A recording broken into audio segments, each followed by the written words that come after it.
오늘 우리에게 주신 하나님 말씀 우리 같이 봉독하십시다. 누가복음 22장 54절부터 62절에 있는 말씀입니다. 우리 한 목소리로 같이 봉독하십시다.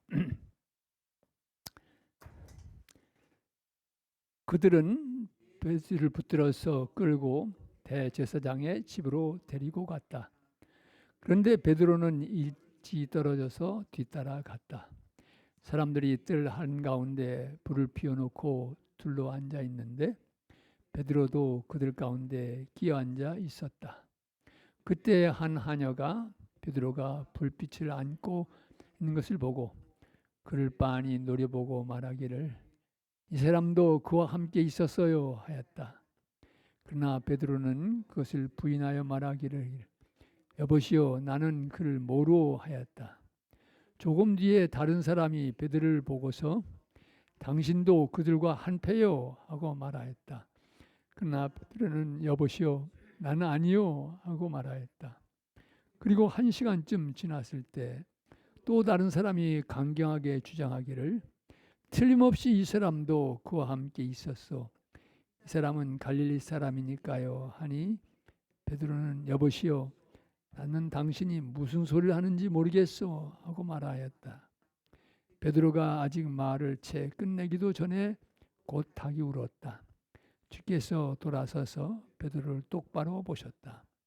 베드로는 주께서 자기에게 오늘 닭이 울기 전에 내가 나를 3번 모른다고 할 것이다 하신 그 말씀이 생각나서 바깥으로 나가서 몹시 울었다.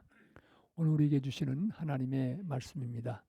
말씀을 주신 주님께 감사드립니다. 아멘.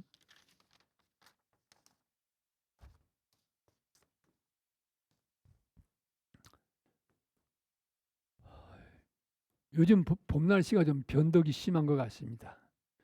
추웠다가 더웠다가 이게 좀 우리를 좀 긴장하게 하는데 어쨌든 지난 2월 18일 애쉬 웬스데이 재수요일에 시작된 이 사순절기도 이제 예수님의 십자가 고난을 향해서 계속 나아가고 있습니다. 오늘 예수님께서 예루살렘에서 마지막 한 주간을 보내신 이 고난주간의 첫날 종려주일입니다. 오늘부터 이제 영어로 말하면 홀리 위크 이 고난주간이 시작됩니다. 이 뜻깊은 주일 주님 앞에 나와서 예배드리시는 여러분 한 분 한 분 위에 또 뒤에 영상으로 말씀을 받으실 성도 여러분들께 오늘도 우리 주님께서 주시는 은혜와 평강이 충만하게 가득 임하시기를 진심으로 기원합니다. 예수님께서는 유대인의 최대 명절인 유월절을 앞두고 오늘 이 종려주일에 어린 나귀 새끼를 타고 군중들의 호산나 환호 속에 예루살렘에 들어가셨습니다. 호산나라고 하는 말의 뜻은 우리를 구원하소서라고 하는 그런 뜻입니다. 예수님께서는 이 고난주간에 예루살렘 성전에서 가르치기도 하시고 또 먼저는 또 성전을 해서 장사하는 사람들을 내쫓으면서 정결케 하셨지요. 그리고 대제사장과 또 장로들과 논쟁도 하시고 이러면서 이렇게 보내시다가 또 제자들에게 가르치는 시간도 계속 가지셨습니다. 이렇게 지내시다가 목요일 저녁에 이제 제자들과 마지막 만찬을 하게 되시죠. 그래서 그 요한복음서의 기록에 의하면 제자들의 발을 씻어주시고 마지막 고별설교를 하신 거로 나타나 있습니다. 마지막 만찬을 하신 후에 겟세마네 동산에 가셔서 그 피땀을 쏟으며 기도하셨다고 성경은 전해주고 있습니다. 그 후에 이제 가룟 유다가 이끌고 온 무리에게 체포되셔서 먼저는 대제사장에 가서 재판을 받습니다. 하나님을 모욕했기 때문에 신성 모독으로 이런 사형에 마땅하다 판결을 받았는데 로마 제국의 통찰에 있었기 때문에 사형을 집행할 권리가 없었습니다. 그래서 당시 총독인 빌라도에 가서 또 한 번 재판을 받으시죠. 이 재판 과정에서 빌라도는 예수님을 놓아주려고 애를 썼지만 백성들에게 완강한 소리를 이기지 못하고 결국은 십자가형을 언도하고 선고하고 십자가에 못 박히도록 내드립니다. 그래서 금요일 아침 9시쯤 그 갈보리 언덕에서 십자가에 못 박히시고 한 6시간 정도 고통을 당하시다가 오후 3시경에 이제 운명하시는 것으로 성경은 그렇게 기록하고 있습니다. 여러분 주보에 마태복음서에 따른 예수님의 마지막 한 주간 행적을 치렀습니다. 보시면서 매일 예수님의 행적을 보시고 따라가시면서 고난주간을 의미 있게 보내시기를 기원합니다. 오늘 종려주일에 예수님께서는 군중들의 호산나 환호 속에 예루살렘에 입성하셨습니다. 어떻게 보면 예수님의 생에서 처음으로 군중들의 지지와 환호를 받으신 그런 날이었던 것 같습니다. 3년 가까이 예수님을 따랐던 제자들도 어떻게 보면 이제 뭔가 오는가 보다 그런 기대를 가졌을 법도 합니다. 주님의 나라가 임하고 또 자신들도 한 자리 차지할 것 같은 기대에 빠졌을지도 모릅니다. 근데 사실 예수님의 이 행렬은 초라했습니다. 그 전쟁에서 이기고 승전고를 울리면서 들어오는 로마 군인들의 그 행진과 비교하면 아주 초라하기 짝이 없었어요. 예수님 말을 타신 게 아니고 어린 나귀를 타셨다고 그랬어요. 그리고 뭐 이렇게 장엄하게 이렇게 행진하는 게 아니고 예수님을 뒤따르며 했던 사람들은 그 제자들을 지금 몇 명이 따랐던 거예요. 그러니까 사실은 예수님께서 대중들의 환호를 받으신 것 같지만 조금 더 따져보면 좀 초라한 그런 행진이었다 이렇게 생각해 보게 됩니다.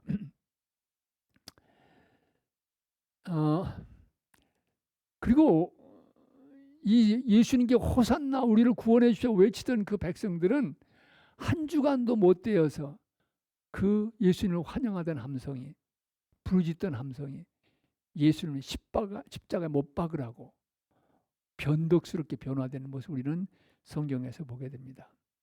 빌라도 앞에서 진행된 재판에서 빌라도는 어떻게든지 예수님을 놓아주려고 유월절 관례에 따라 제수 한 사람을 놓아주려고 바라바냐 당신들이 유대인 왕이라고 하는 예수냐 하고 얘기했을 때 군중들은 물론 제사장과 지도자들의 사주를 받았지만 한 목소리로 바라바를 놓아달라고 얘기합니다. 얼마 전 며칠 전까지만 해도 호산나 외치던 사람들이 못 박으소서 이렇게 바뀌는 걸 보지요. 참으로 믿을 수 없는 군중의 변덕스러움이라고 생각되어집니다. 여러분 이런 변화는 제자들도 마찬가지입니다. 예수님께서 이 유월절을 지키러 예루살렘에 올라가시는 그 여정에서 적어도 3번 내가 이제 예루살렘에 가면 십자가의 고난이 기다리고 있다. 그리고 부활에 대한 말씀도 하셨습니다. 그뿐만 아니라 그러기 때문에 나를 따라오는 제자의 길은 십자가를 지고 나를 따르는 것이다. 말씀하셨습니다. 그런데도 막상 예수님이 잡히시고 십자가를 지시는 순간이 다가오니까 제자들은 다 뿔뿔이 흩어지게 된 걸 볼 수 있습니다. 제자들도 군중과 마찬가지로 마음이 움직이고 변덕스러웠던 것을 보게 됩니다. 어쩌면 제자들은 예수님께서 말씀해 주신 그 말씀의 뜻을 제대로 이해 못했을 수도 있습니다. 막상 예수님이 체포되시고 끌려가시게 되니까 큰 실망과 좌절에 빠지게 됩니다. 각자 살 길을 찾기에 급급했습니다. 확실히 군중은 믿을 수가 없었습니다. 예수님께서 양육하신 제자들도 마찬가지로 믿을 수 없는 모습을 보여주었습니다. 그들은 인간의 연약함, 죄인된 인간의 모습을 여실히 보여주었습니다. 오늘 우리는 누가복음 22장에 있는 베드로 이야기를 함께 봉독하셨습니다. 이 이야기는 어쩌면 베드로의 인생에서 가장 부끄러운 한 장면을 우리에게 전해주고 있습니다. 마가복음서에 의하면 특별히 제자들과의 마지막 만찬 자리에서 제자들이 예수님을 버리고 흩어질 것을 말씀하십니다. 그러자 베드로는 다른 제자들이 다 버릴지라도 저는 그렇지 않습니다. 그렇게 하지 않겠다고 큰 소리를 쳤습니다. 그러나 예수님께서 베드로에게 하신 말씀은 오늘 닭 울기 전에 내가 3번 나를 모른다고 부인할 것이다 말씀하셨습니다. 베드로는 힘있게 이야기합니다. 제가 선생님과 함께 죽는 한이 있을지라도 절대로 선생님을 모른다고 하지 않겠습니다. 큰 소리 친 거예요. 확신을 가지고 얘기한 것입니다. 그런데 사랑하는 성도 여러분, 베드로가 어떻게 됐습니까? 오늘 본문 말씀을 보면 예수님께서 잡히신 후에 베드로는 멀찍이서 예수님을 따라갔다고 기록 보여주고 있습니다. 예수님의 재판 자리에 가서 어떻게 진행되는지 상황을 좀 알고 싶었던 것 같습니다. 멀찍이서 예수님을 따라간 이 걸음도 결코 안전하지는 않았습니다. 첫 번째는 하냐가 너 저 예수님과 같은 일당이지? 라고 이야기합니다. 조금 있다가 다른 사람이 이야기합니다. 또 한 시간쯤 있다가 또 한 사람이 너도 저 예수와 같은 일당이 아니냐. 다른 복음서에 보면 내가 갈릴리 사람이니까 사투리가 있다고 얘기해요. 그래서 이제 그 예수님이 일당인 걸 얘기하게 되죠. 베드로가 어떻게 응답합니까? 세 번 다 모른다. 나는 모른다. 그 사람과 상관없다. 부인하게 됩니다. 여러분 오늘 이 본문 말씀 속에서 저는 특별히 제 마음속에 다가오는 뭐냐면 베드로가 멀찍이서 예수님을 따라갔다. 나오는 이 성경 말씀입니다. 적어도 베드로는 예수님을 버리고 도망갈 수는 없었던 것 같습니다. 그러나 그렇다고 해서 예수님 가까이 따라가서 예수님과 함께 죽겠다? 생명을 걸 그런 용기나 믿음도 없었습니다. 적당히 거리를 두고 예수님이 어떻게 되시는지 살펴보고 싶었습니다. 자신에게 위협이 다가오는 것은 원하지 않았습니다. 여러분, 이런 모습은 2000년 후에 21세기를 살아가는 우리들의 모습 속에서도 보여집니다. 예수님을 믿지만 내게 손해나 피해가 발생하지 않는 한도 내에서 믿으려고 합니다. 예수님 때문에 부담을 느끼는 거 좋아하지 않습니다. 열심히 헌신적으로 철저하게 예수님을 따르고 믿기보다는 적당히 거리를 두고 예수님을 따라가려고 합니다. 제가 그 이제 신학교 들어가서 이제 가정교사를 할 때 그 서울에 이제 세들어 살던 그 집이었는데 그 주인 어른이 저보고 그러더라고. 제가 이제 신학교 다녔거든요. 젊은이가 너무 일찍부터 그렇게 종교에 열심 내면 안 돼. 그러시더라고요.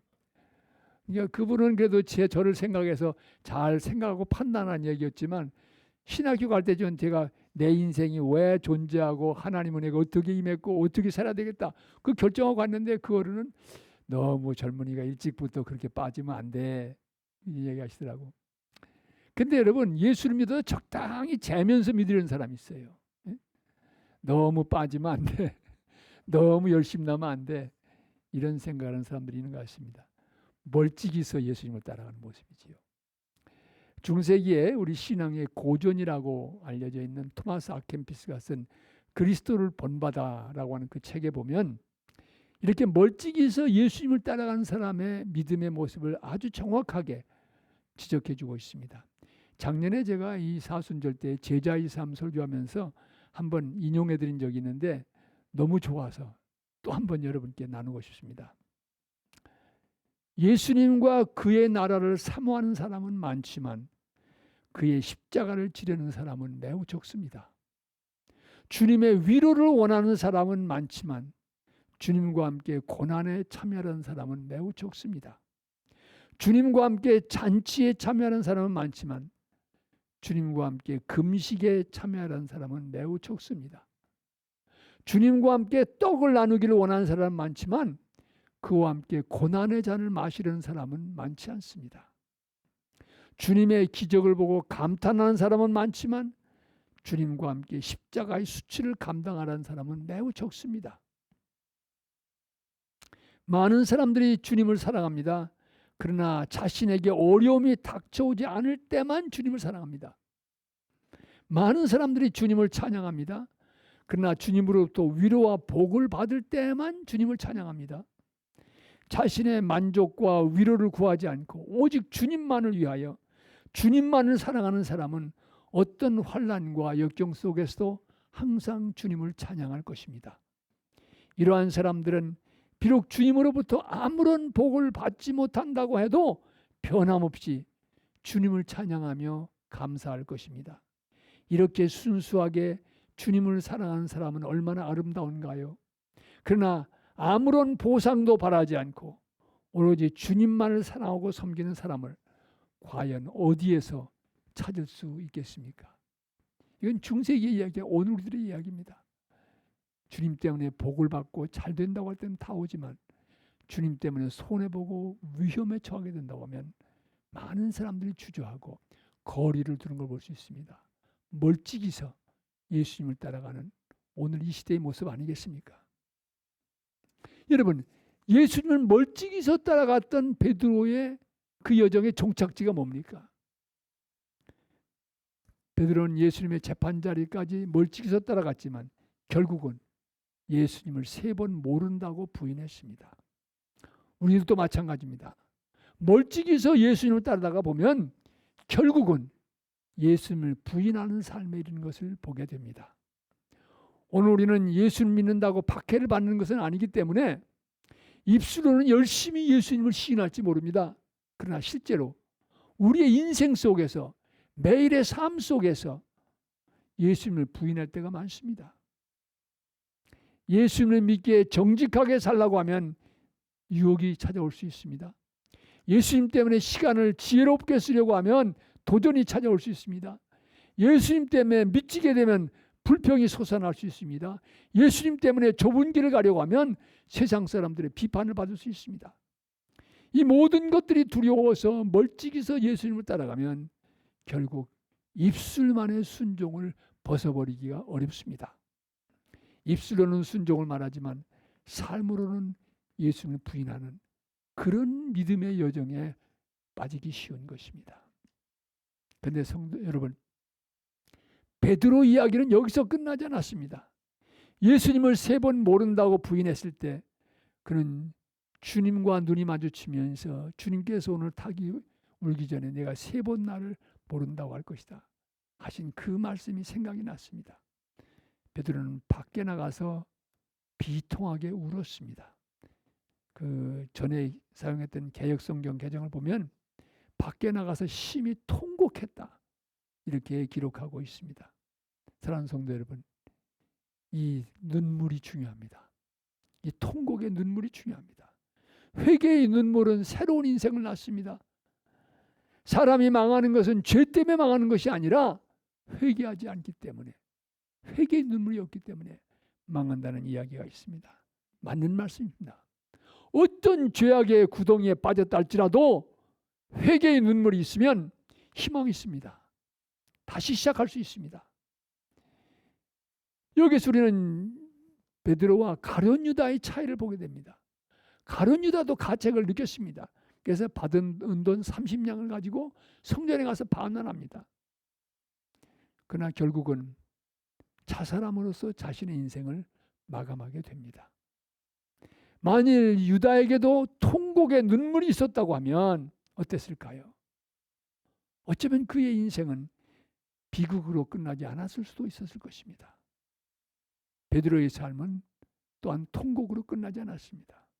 그는 부활하신 예수님을 만나고 희망 속에서 일어서서 새로운 걸음을 걷게 됩니다. 예수님께서 승천하신 후에 마가의 다락방에 다른 제자들과 함께 모여서 기도에 힘쓸 때 주님께서 약속하신 보혜사 성령을 부어주실 때 그는 일어서서 처음 교회 리더로서 지울 수 없는 놀라운 발자취를 남겼습니다. 베드로와 요한이 사도행전 3장에서 날 때부터 걷지 못하는 지체 장애인을 고쳤을 때 대제사장과 그의 문중 사람들은 사도들을 붙들어다가 이제 앞으로는 절대 예수의 이름으로 아무에게도 말하지 말라고 명령합니다.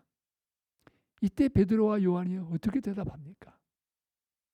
하나님의 말씀을 듣는 것보다 당신들의 말을 듣는 것이 하나님 보시기에 옳은 일인지 판단해 보십시오. 우리는 보고 들은 것을 말하지 않을 수가 없습니다. 여러분, 대제사장의 집에서 하녀의 말 한마디에 예수님을 부인했던 베드로가 어디로 갔습니까? 멀찍이서 예수님을 따르다가 3번 예수님을 부인했던 그 베드로는 어디로 갔습니까? 이제 베드로는 옛날의 베드로가 아니었습니다. 통곡에서 시작된 회개와 성령님의 충만하게 채워주시는 역사는 그의 인생을 바꿔놓았습니다. 이제는 목숨 걸고 예수님을 믿게 되었습니다. 이제는 아주 가까이서 예수님을 따르게 되었습니다. 세상의 권력과 위협과 압력 앞에서도 당당하게 맞서서 주님을 따르게 되었습니다. 결국 전설에 의하면 베드로는 나 같은 사람이 예수님처럼 십자가에 바로 달릴 수가 없다. 그래서 거꾸로 십자가에 달려서 순교한 것으로 전해지고 있습니다. 사랑하는 성도 여러분, 이 고난의 주간을 지나면서 우리도 우리 스스로 돌아보며 이 눈물이 필요합니다. 멀찍이서 예수님을 따르는 삶을 회개해야 합니다. 입술로는 예수님을 시인하지만 삶으로는 부인하는 이 삶을 우리도 돌이켜야 합니다. 특별히 예수님께서 십자가에서 고난당하신 이 주간을 보내면서 주님 달리신 십자가의 의미가 무엇인지, 그 십자가가 나하고 무슨 상관이 있는지 한번 깊이 있게 되새겨 보시기 바랍니다. 메마른 우리의 눈물샘에서 회개의 눈물이 솟아나는 이 고난의 계절이 되기를 바랍니다. 성령님의 도우심으로 회개하고 새로운 인생을 시작하는 그런 복된 주간이 되어지기를 진심으로 기원합니다. 베드로처럼 말입니다. 초기 교회 역사에서 복음을 위해 목숨까지 바친 아름다운 삶의 자취를 남긴 한 사람의 이야기를 소개하면서 오늘 제 설교를 드립니다. 폴리캅이라고 하는 사람이 있습니다. 전설에 의하면 그는 이제 80년에서 165년 사이를 사는 사람으로 알려져 있는데 본래 안디옥 출신이었다고 합니다. 구전에 의하면 서머나의 어느 과부가 안디옥에서 이 폴리캅을 노예로 샀는데 그가 너무나 똑똑해서 그녀가 죽게 될 즈음에 폴리캅을 자유인으로 만들어줬다고 합니다. 폴리캅은 젊었을 때 사도 요한에게서 직접 가르침을 받아서 그 가르침 받은 대로 인생을 살아갔던 사람입니다. 그는 젊은 나이에 서머나 교회 감독이 되어서 86세 로마 황제 아우렐리우스 때 바로 순교를 하게 됩니다.